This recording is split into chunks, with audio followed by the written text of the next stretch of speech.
A paz do Senhor Jesus, peregrinos, mais um dia que seguimos no nosso propósito de crescermos no conhecimento de Deus. E aí, já te digo, não tem nova revelação, não tem código, não tem chave misteriosa, o caminho é o mesmo: orar, jejuar e estudar a palavra. Hoje vamos meditar em Esdras, capítulo 7. De acordo com o comentário da Bíblia de Estudo Pentecostal, do capítulo 6, onde lemos que o templo foi reconstruído, finalizado, entre o capítulo 6 e o capítulo 7 houve um intervalo de 60 anos. Inclusive é nesse intervalo que acontecem os eventos registrados no livro de Esté. Os capítulos 7 e 8 registram o segundo retorno dos exilados a Jerusalém, agora sob a liderança de Esdras. Vocês lembram que a primeira leva de cativos que retornaram a Jerusalém fizeram essa viagem de retorno sob a liderança de quem? Zorobabel. E sabemos que apesar de todos os empecilhos, com a bênção de Deus, eles ergueram o altar e reconstruíram o templo. Agora, essa segunda leva, como dissemos, é conduzida pela liderança de Esdras. Leia comigo o versículo 6. Diz assim: Este Esdras subiu de Babilônia e era escriba hábil na lei de Moisés, dada pelo Senhor, Deus de Israel. E segundo a mão do Senhor, seu Deus, que estava sobre ele, o rei lhe deu tudo quanto lhe pediu. Finalmente aparece nessa história o homem que dá título a este livro. Esdras vinha de uma família de sacerdotes e, como vemos no versículo 5, ele era da linhagem de Arão. Foi dito também no versículo que nós acabamos de ler que ele era um escriba hábil, ou seja, um professor com muito conhecimento. Os escribas eram os que chamamos de mestres, responsáveis para explicar e ensinar a Torá. A título de informação, Esdras foi quem organizou o cânon sagrado. Guiado pelo Espírito Santo, ele definiu os livros do Antigo Testamento. É isso mesmo. Mas, voltando à nossa história, quando ele retorna a Jerusalém, nos é dito que ele tem o firme propósito de ensinar ao povo a lei do Senhor e levá-los a obedecê-la. Que propósito nobre! E não só isso. Com a permissão oficial do rei da Pérsia, Esdras levou para Jerusalém muito dinheiro e as coisas necessárias para manter o serviço no templo em funcionamento. Também recebeu permissão para administrar o território e organizar o sistema jurídico da região de acordo com a lei de Deus. O homem tinha era poder. Graças a Deus que era um homem piedoso e não ficou deslumbrado, porque tem uns e outros que só são crentes enquanto são servos, mas se forem colocados numa posição de governo, se desviam, se afastam da lei do Senhor e ainda são perversos com seus liderados. Destes, ó Senhor, nos defenderá. Mas Esdras não. Veja o que nos diz o versículo 10. Porque Esdras tinha preparado seu coração para buscar a lei do Senhor e para a cumprir, e para ensinar em Israel seus estatutos e os seus direitos. Eis aqui o modelo de comportamento para todo cristão que sinceramente quer servir a Deus. Primeiro, buscar a lei do Senhor, ou seja, ler, ouvir, estudar.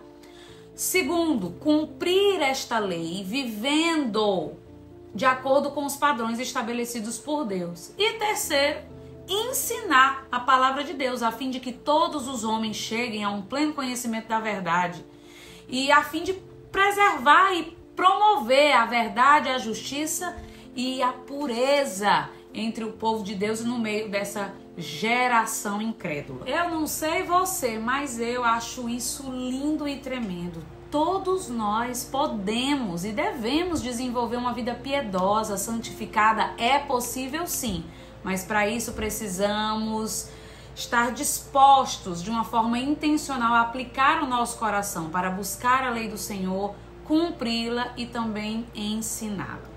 É interessante falarmos também sobre a disposição dos reis persas em ajudar na reconstrução do templo e financiar inclusive os animais para os holocaustos e os adornos da casa de Deus. É claro, sabemos que a mão de Deus estava favorecendo o seu povo, porque, como está escrito, o Deus que fez os céus e a terra guia o coração dos reis para onde ele quer. Mas, humanamente falando, Deus se utilizou dessa característica do governo persa em benefício do seu povo. E eu estou reforçando isso porque fica parecendo que os reis tinham se convertido ao Deus de Israel. Porque quando lemos o relato que o rei abençoou Esdras, financiou tudo e ainda permitiu que as leis da região fossem de acordo com a lei do Deus de Israel, fica parecendo que esses reis se converteram, né? Fica parecendo que esses reis eram muito mais crentes que alguns de nós. No entanto, não há registro de que esses reis tenham se tornado monoteístas ou se convertido a Yahvé. Eles eram politeístas, ou seja, serviam a vários deuses. A questão aqui é que eles temiam a ira das divindades. Então, eles achavam por bem que cada povo conquistado agisse de acordo com as leis dos deuses que cada povo servia. Uma coisa é certa, pelo menos esses reis aqui temiam a ira da divindade, dos deuses, de Deus, diferente de muitos hoje, que se dizem cristãos e são irreverentes, brincam com as coisas sagradas, profanam o nome do Senhor e zombam da cara de Deus. Deixa estar, que a taça da ira de Deus está se enchendo. E quando ela se derramar, esse povo que hoje está rindo e caçoando, vai gritar, ai, ai, ai. Lembra dos ais lá do Apocalipse? Pois é. E sabe-se lá se ainda haverá misericórdia. Por último, quero chamar sua atenção que neste capítulo, por 3 vezes é dito que a mão do Senhor estava sobre Esdras. No versículo 6 diz, segundo a mão do Senhor, seu Deus. No versículo 9, também é dito, segundo a boa mão do seu Deus sobre ele. Assim como no versículo 28, segundo a mão do Senhor sobre mim.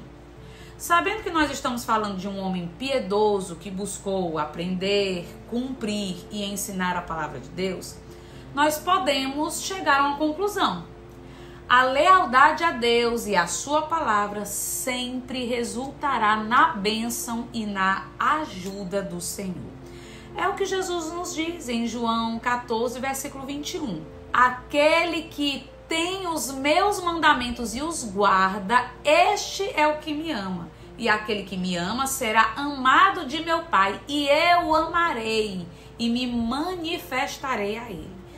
Ou seja, essa manifestação do amor, do poder, da glória de Deus é para aqueles que amam e guardam a sua palavra. Quem quer viver por conta própria, de acordo com seus desejos e vontades, abre mão da proteção e do direcionamento de Deus. Então, esteja certo de que se você mantiver um relacionamento dedicado a Deus e à sua palavra, você experimentará a bênção e o cuidado de Deus. E mesmo diante das adversidades, a boa mão do Senhor estará guiando os seus passos e você terá a paz que excede todo entendimento, a paz que o mundo não pode dar. Essa paz que vai te fazer compreender que até aquilo que parece uma tragédia, Deus vai trabalhar para converter em bênção para a tua vida. Receba esta palavra neste dia. Amém?